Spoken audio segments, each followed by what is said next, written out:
우리 예배 시작이 앞서서 우리 함께 예배하는 사람들에게 당신을 사랑받기에 태어난 사람 후리 엄마 같이 찬양으로 축복하면서 병실에서 또 가정에서 또 카페에서 사무실에서 예배하는 여러분들을 축복합니다. 같이 찬양합시다.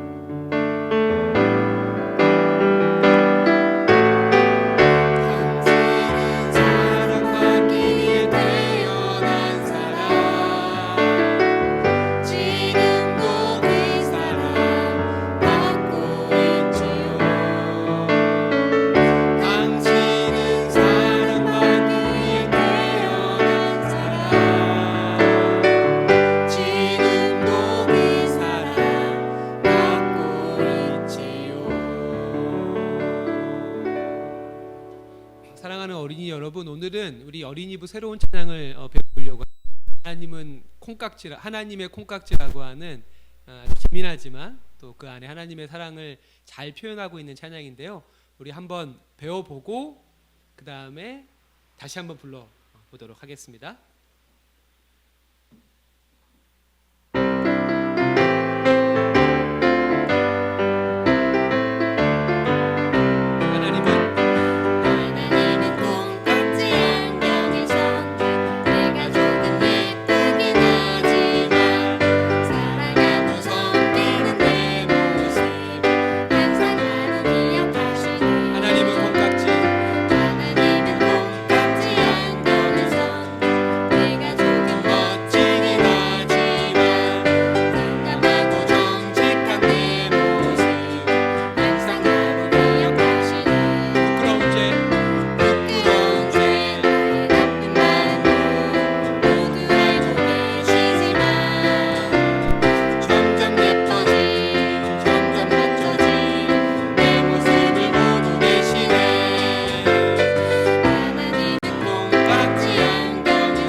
콩깍지 안경을 쓴 분이 하나님 말고 또 계시죠? 여러분들의 부모님, 엄마, 아빠 역시 여러분들에게 늘 콩깍지를 쓰고 예쁜 모습을 많이 보시는데요. 옆에 계신 우리 부모님에게 또 같이 예배드리는 분들에게 감사합니다, 사랑합니다 이렇게 한번 이야기해 볼까요?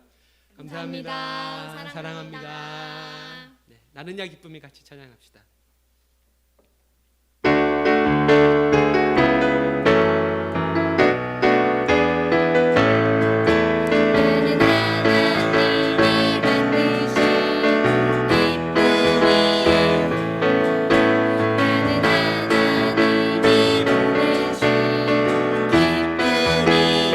사랑 전하는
이름 높이며 같이 신나게 우리 어른들은 어린아이처럼 또 어린아이들도 씩씩한 모습으로 같이 찬양합시다.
십자가를 지시고 죄사했네. 무덤에서 일어나 하늘로 올리셨네. 주의 한 번 더 고백합시다. 하늘 영광 버리고 이 땅 위에 십자가를 지시고 죄사했네. 무덤에서 일어나 하늘로 올리셨네. 주의 이름 높이리. 주의 이름 높이리.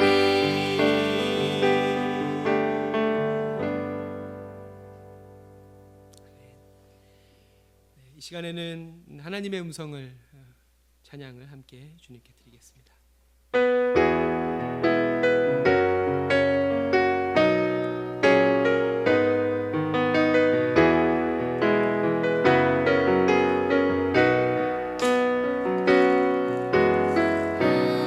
하나님의 음성을 듣고자 기도하며 그 이르되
모두의 마음을 모아서 조혜진 성도님께서 모두어 드리는 기도를 드려주시겠습니다. 두려워하지 말라. 내가 너와 함께함이라. 놀라지 말라. 나는 내 하나님이 됨이라. 내가 너를 굳세게 하리라. 참으로 너를 도와주리라. 참으로 나의 의로운 오른손으로 너를 붙들리라. 아멘. 기도하겠습니다. 우리 새사랑 공동체의 온라인 예배가 이루어지는 모든 곳에 함께 하시는 주님, 오늘도 함께 모여 예배하지 못하지만 한마음으로 영상을 통해 예배하게 하시니 감사드립니다. 코로나로 인해 일상 속에 참 많은 변화가 있지만 무엇보다 공동체와 함께 예배하지 못하는 것이 가장 아쉬운 일 중 하나인 것 같습니다. 직접 만나지는 못하지만 연락을 통해 안부를 묻고 서로를 위해 기도할 수 있는 귀한 시간들이 되게 도와주세요. 또한 영상 예배를 준비하는 교역자분들과 성도들의 고생을 너무나 잘하시는 주님께서 언제 끝날지 모르는 영상 예배를 준비하는 기간 동안 세밀한 위로와 힘으로 함께 하시기를 간절히 기도드립니다. 오늘 예배는 어버이 주일 예배로 드려집니다. 부모를 공경하라고 말씀하신 주님, 부모님과의 관계를 돌아보고 반성하는 시간이 되게 하시고 더 나아가 우리의 아버지 되시는 주님과의 관계 또한 점검할 수 있는 기도의 시간을 자주 가질 수 있기를 기도합니다. 오늘 예배를 통해 받은 은혜로 한 주간 살아가는 기간 동안 더 은혜로운 삶을 살 수 있도록 인도해 주시고 특별히 어린아이부터 장년부 성도님들까지 모두 건강한 한 주를 보낼 수 있기를 기도드립니다. 우리의 어려움을 아시고 우리보다 더 속상해 하실 예수님의 이름으로 기도드렸습니다. 아멘.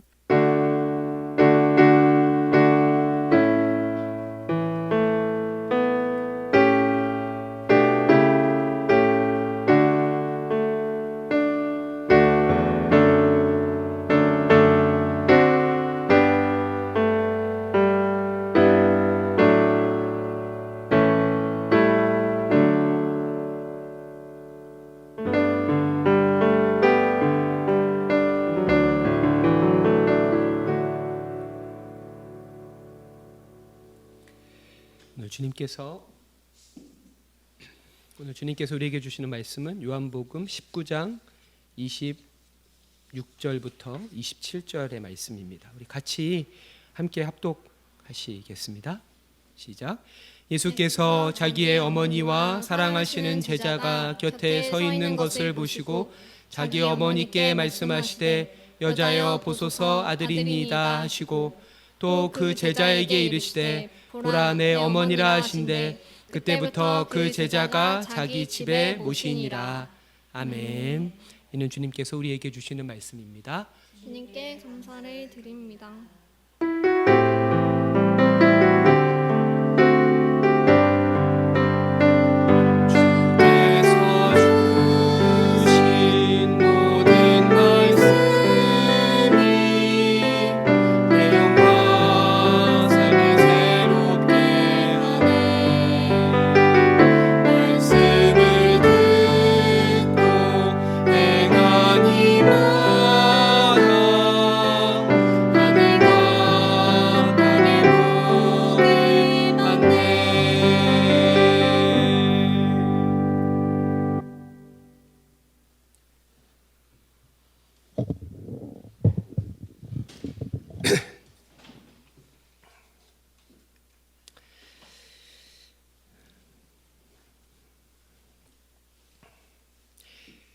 우리 주님 그리스도의 평화가 비록 영상이지만 각처에서 예배하는 교우 여러분 모두와 함께 하시길 빕니다.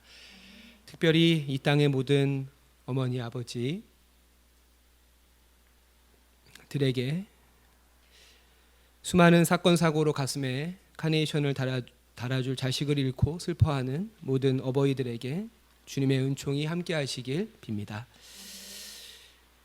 코로나19의 가장 큰 피해자는 유치원과 학교에 가지 못하는 어린이, 청소년도 아니고 경제적인 타격을 입은 자영업자, 소상공인도 아닙니다.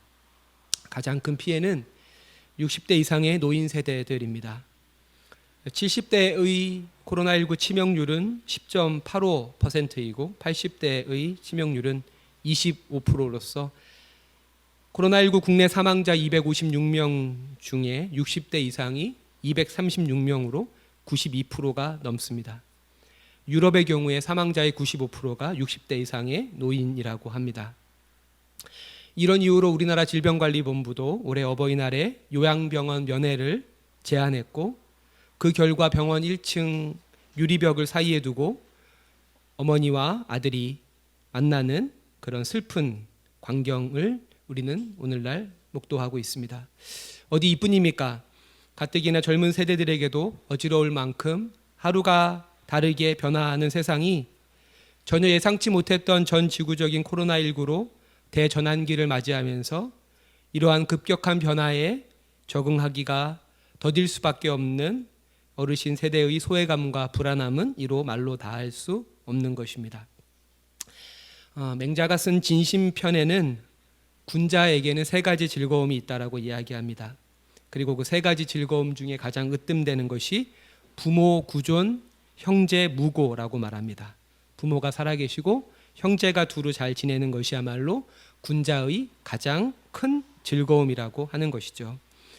우리가 신앙하는 성서 역시도 십계명을 통해서 사람 간의 윤리의 으뜸을 부모를 공경하는 것이라고 분명히 못 받고 있습니다. 특별히 이 계명은 연로해서 병든 부모라 할지라도 살아계신만으로 큰 의미가 있다라고 우리에게 말하는 듯 합니다. 모든 것을 쓸모 있고 없고로 판단하는 세상에서 그렇지 않은 존재, 또 그렇지 않은 관계도 있다는 것을 우리가 배우는 것이야말로 가장 큰 복이라고 생각이 됩니다. 하지만 이것은 결코 쉬운 계명이 아닙니다. 어쩌면 이미 세상을 떠난 이들을 추모하는 일은 어렵지 않습니다. 그분들과는 더 이상 감정적으로 얽힐 것이 없기 때문이죠.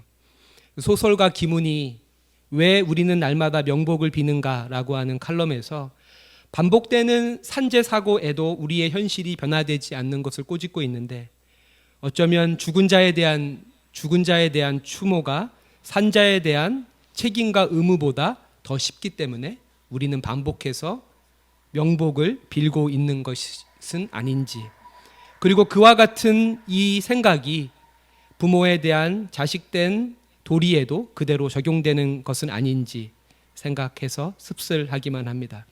얼마 전에 유튜브에서 본 어머니에 대한 영상에 달린 댓글을 여러분들에게 소개해 드리겠습니다. 어떤 사람이 엄마의 짜증나는 간섭은 언제 끝나는 걸까요? 라고 질문을 했는데, 그 댓글에 저도 생각해 봤는데 간섭의 끝은 동시에 그리움의 시작입니다 라고 답한 그 글을 읽고 내가 받은 충격이 잊혀지지 않는다 라고 하는 댓글이었습니다. 이처럼 살아계신 부모님을 공경하는 것은 쉽지 않죠. 그분들에 대해서 우리는 항상 양가 감정이 교차하기 때문입니다. 이것을 존경하는 김기석 목사님은 닷과 덫이라고 이야기합니다.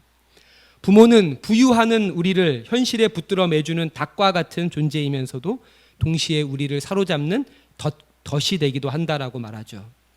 하지만 그것이 우리 부모의 한계라기보다는 인간 존재의 한계에서 기인하는 것이기에 우리 역시 부모가 자녀에 대해서 갖는 그 너그러움의 지극히 작은 일부라도 가지고 부모가 갖고 있는 가시와 상처를 헤아릴 필요가 있다라고 생각이 됩니다.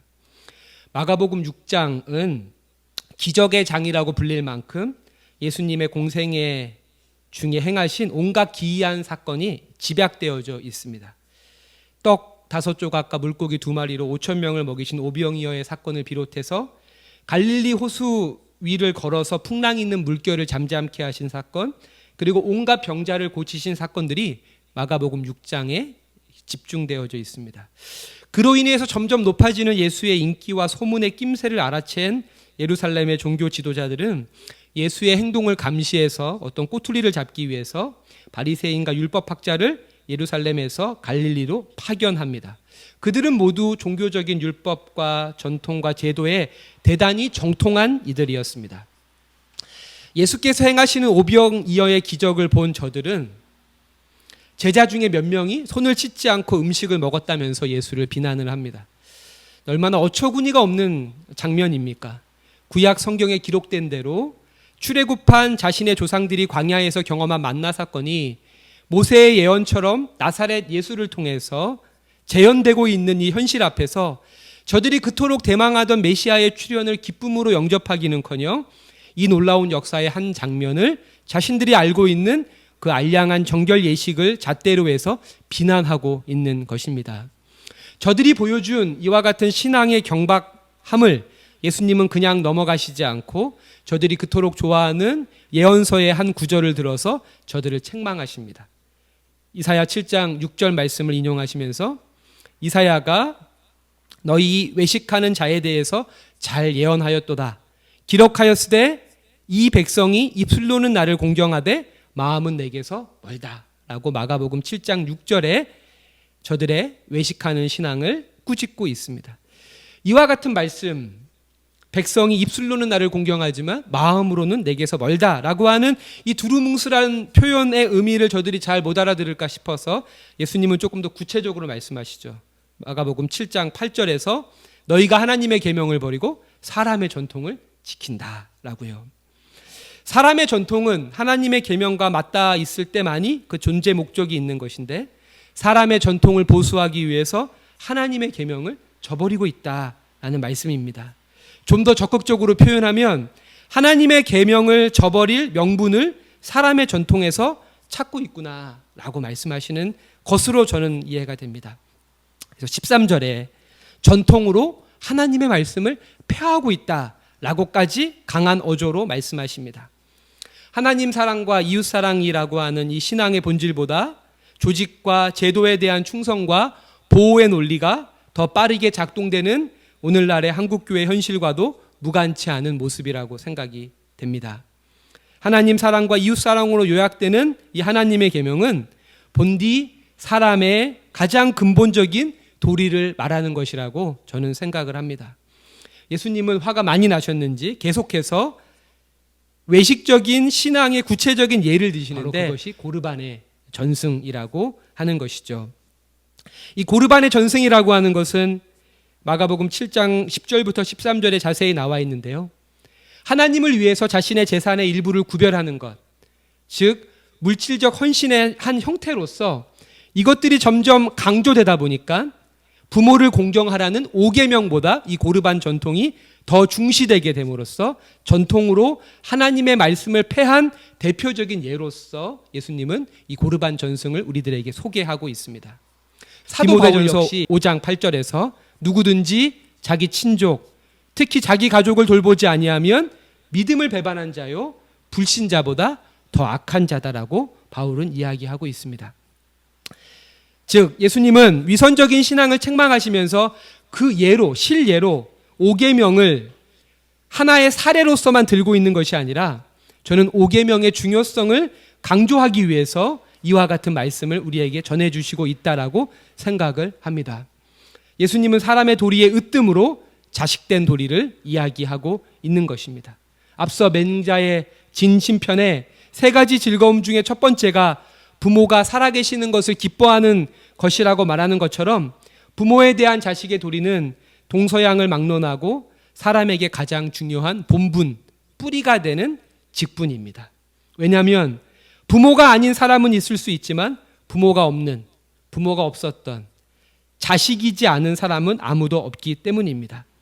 그래서 부모를 공경하라고 하는 계명이 사람에 대한 모든 윤리 중에 첫 번째로 제시되고 있는 것이죠. 심지어 살인하지 말라보다 앞서 등장하는 것은 모든 부모가 생명과 존재의 근원이라고 성경이 우리에게 말하고 있는 것입니다. 생명의 근원을 잃어버리고 마치 스스로 태어나고 성장해 존재하는 것처럼 살아간다면 5계명에 부과된 약속, 땅에서 내 생명이 길리라 라고 하는 이 약속은 정반대로 우리의 삶에 귀결되게 될 것입니다. 오늘 우리가 함께 읽은 요한복음 19장 26절과 27절의 말씀은 예수님께서 십자가에서 운명하시기 직전에 나누신 가상 7언 중에 2가지 말씀이 담겨져 있는 것으로 예수와 어머니 마리아 그리고 예수께서 사랑하시는 제자 요한 3명 간의 대화를 담고 있습니다. 이 본문에서 예수님은 모친 어머니 마리아를 여자여라고 이렇게 부르고 있습니다. 헬라어로 하면 귀네라고 하는 단어인데요.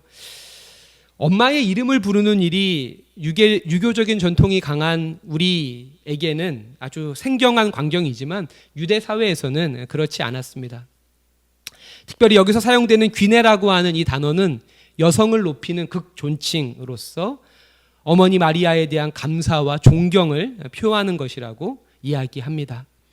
동시에 어머니를 이름으로 부르고 있는, 여인으로 부르고 있는 이 장면은 어머니에 대한 새로운 인식이 예수에게 열렸다라고 하는 것이죠. 모든 어머니들은 자식 앞에서는 근심이 없는 척, 못하는 게 없는 듯 의연하고 담담하지만 항시 가정과 자녀 그리고 자신의 건강과 주변의 여러 가지 문제로 남모를 소가리를 합니다.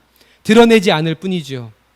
십자가 앞에서 제자 요한에게 기대어 하염없이 우는 마리아의 모습에서 예수는 더 이상 강인한 어머니가 아니라 그녀도 한 여성이었음을 발견하게 되는 것이죠.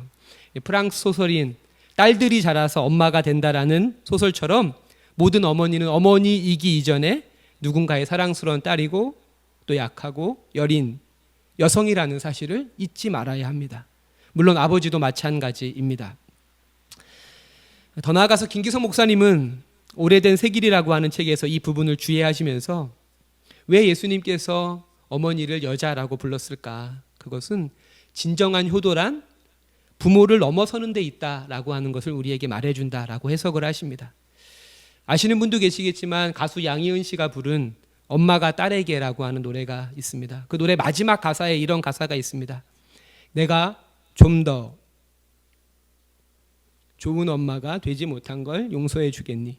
넌 나보다 좋은 엄마가 되겠다고 약속해 주겠니? 앞서 얘기한 대로 자녀에 대해서 부모가 갖는 너그러움에 아주 작은 파편이라도 닮아서 우리가 부모를 바라본다면 내 삶의 덫으로서의 부모는 조금씩 희미해지고 닻으로서의 부모는 점점 더 선명해지게 될 것입니다. 부모가 우리에게 존재와 생명을 선물했다면 이제 우리는 부모보다 더 나은 삶으로 그들의 가슴에 깊이 박힌 목과 상처를 치유해 주어야 합니다. 마지막으로 십자가에 달린 아들 예수를 바라보는 어머니 마리아의 마음이 어떠했을까요? 사실 저는 짐작도 가지 않습니다. 자식 손에 박힌 가시 하나에도 어쩔 줄 모르는 것이 부모의 마음일진데 하물며 착하디 착한 아들이 역도로 몰려서 가장 흉악한 죄인으로 고통스럽게 죽어가는 이 모습을 눈앞에서 지켜보는 그 어미의 심정은 아마도 인간이 겪을 수 있는 모든 고통 중에 가장 깊고 큰 것일 것입니다. 하지만 이와 같은 고통이 어디 마리아뿐이겠습니까? 얼마 전에 육주기를 맞이했지만 그날의 진실은커녕 여전히 막말과 조롱이 그치지 않는 세월호 참사 희생자들의 부모님들. 2018년 12월 태안 화력발전소 컨베이어 벨트에 몸이 절단돼 숨진 고 김용균 씨의 어머니 김미숙 씨. 2019년 2월 서울랜드에서 미끄럼 방지 턱이 없는 비탈면에 주차된 채 굴러내려온 SUV에 깔려 4살 아들 하준이를 잃은 고유미 씨. 그 외에도 혜인이, 태호, 유찬이, 민식이의 부모님들. 이번에 이천 화재 사고로 자신의 자식을 잃은 38명의 희생자들의 부모님들은 모두 이 시대의 마리아들입니다. 우리가 이 시대의 마리아들의 눈을 뜰 때 비로소 예수님께서 사랑하는 제자 요한에게 하시는 이 말씀의 본 뜻을 우리는 조금이나마 이해할 수 있습니다. 보라, 내 어머니라. 죽음과 부활, 승천을 포함해 떠남을 앞둔 예수께서 자신의 어머니를 제자 요한에게 부탁하시듯이 어쩌면 마리아와 같이 자식 잃은 고통 속에 살아가는 이 시대의 마리아들을 교회와 그리스도인들에게 부탁하고 계신 건지도 모르겠습니다. 더 나아가서 다시는 그와 같이 돈이 생명보다 중시되는 이 현실 속에서 부모가 자식을 앞서 보내야 되는 그런 일들이 없도록 세상을 변화시키라고 우리 그리스도인들에게 부탁하시는 말씀이라고 생각이 됩니다. 사랑하는 성도 여러분, 오늘은 어버이 주일입니다. 새사랑교회는 울타리가 무너진 가정에 울타리가 되어주는 그런 교회가 되기 원합니다. 사랑하는 교우들, 또 사랑하는 성도들의 사랑과 그 도움으로 눈물 흘리고 있는 어머니들의, 아버지들의 눈물을 닦아주는 그런 교회가 되기를 원합니다.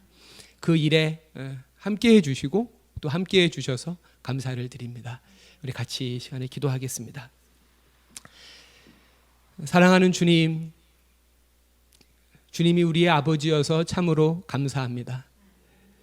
그리고 우리들에게 부모를 공경하라고 하는 이 계명을 이 어버이 주일에 일깨워 주셔서 감사를 드립니다.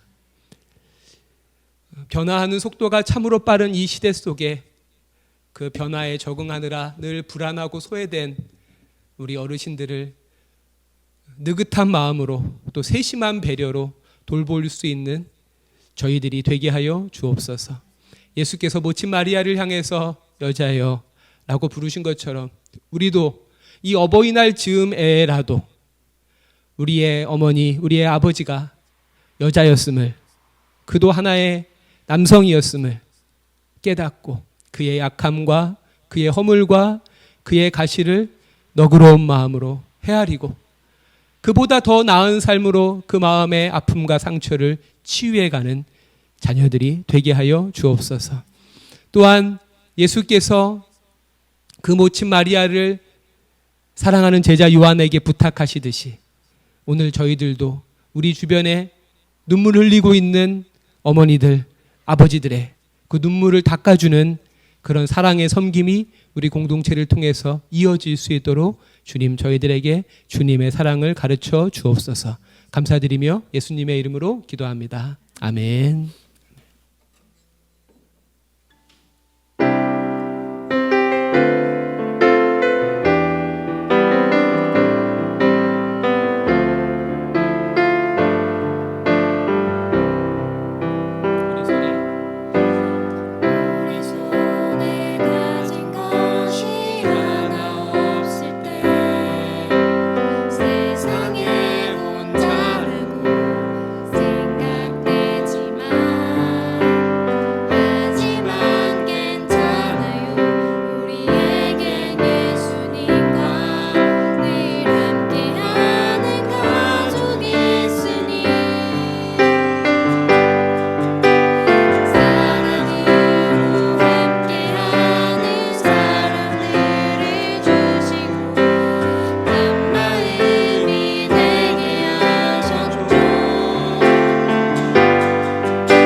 하나님 아버지, 5월을 맞이해서 가정의 달을 우리들에게 허락하여 주시고 5월에 자녀들과 부모님을 생각하며 하나님께 더 가까이 나아가도록 축복해 주시니 감사를 드립니다.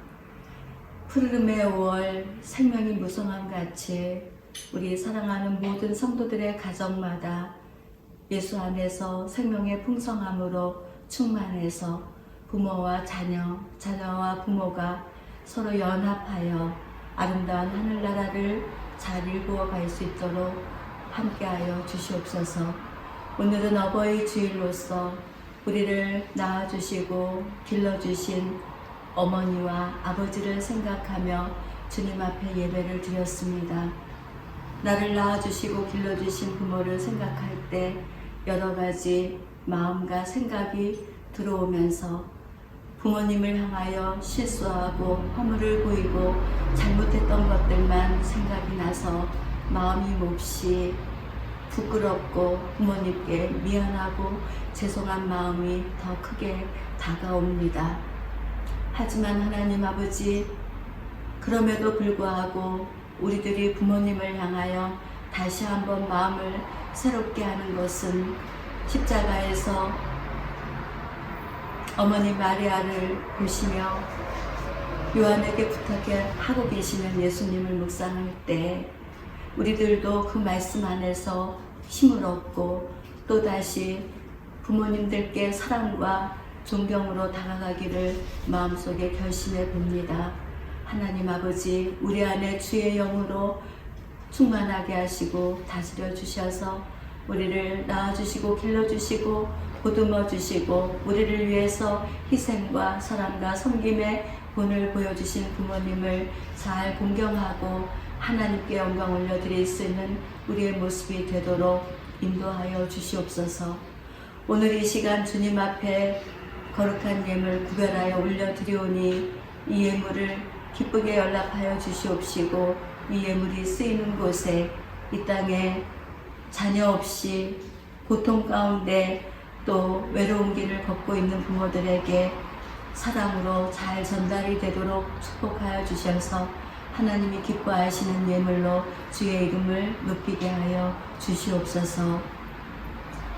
지금은 우리 주 예수 그리스도의 구속하신 은혜와 우리 아버지 하나님의 영원하신 사랑하심과 성령 하나님 아버지의 위로 고통 감동 감화하시니 이제 우리를 낳아주시고 길러주시고 또 우리를 응원해 주시는 우리의 생명을 주신 부모님을 향하여 다시 한번 말씀 앞에 겸손히 순종으로 나아가기를 원하는 우리 모두 위에 또한 이 땅에 소외되고 연약한 모습으로 있는 모든 부모들 위에 또한 코로나19로 인해서 고통 가운데 있는 세계 열방과 이 민족 안에 이제로부터 영원히 함께 하시기를 간절히 축원합니다.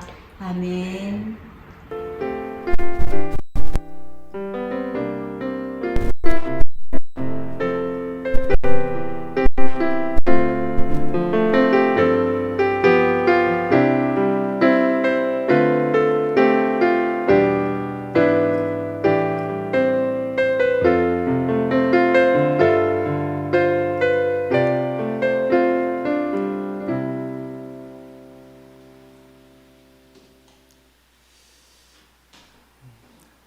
네, 예배를 마치겠습니다. 2020년 2월 23일부터 시작해서 오늘 5월 10일 주일까지 12주째 온라인 예배를 이어가고 있습니다.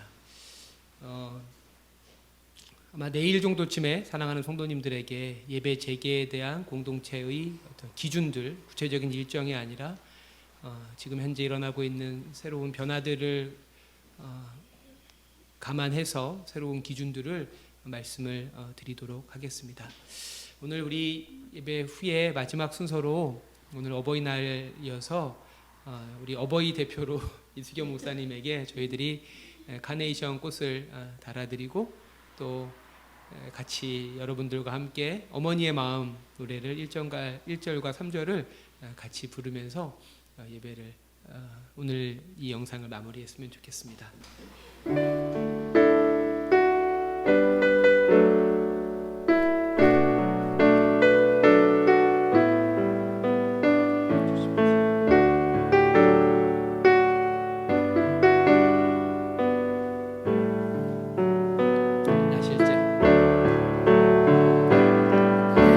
다시 제 괴로움 다 잊으시고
해줄 수 있겠니? 넌 나보다는 좋은 엄마가 되겠다고 약속해 주겠니? 랄라라